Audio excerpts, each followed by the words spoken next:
La Llum Ventura va obrir el seu primer negoci l'any 1979 en aquest petit local de la Ribera, una perruqueria a la mar que s'allunyava i molt dels establiments tradicionals.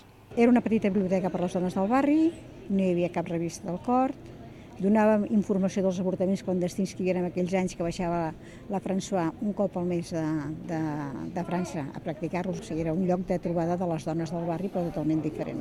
Al cap de 7 anys vaig crear la Pelo, trencant també esquemes, perquè la proposta que jo feia era que les dones no havien d'anar a la perruqueria. Perquè si a una dona li fas un bon tallat de cabell, li fas un color i li expliques com s'ha de rentar el cap a casa i que li durarà un mes o més, fidelitzes, i és una forma de que les dones no tenen, s'ha de trencar aquest mite de que les dones han d'anar a la perruqueria amb els rulos.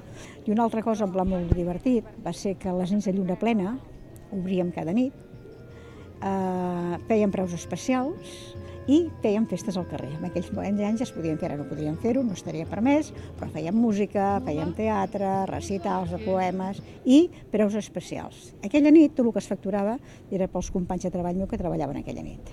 Aquest activisme la va portar a ser durant 6 anys consellera independent del districte de Ciutat Vella, una tasca en què també va intentar deixar empremta.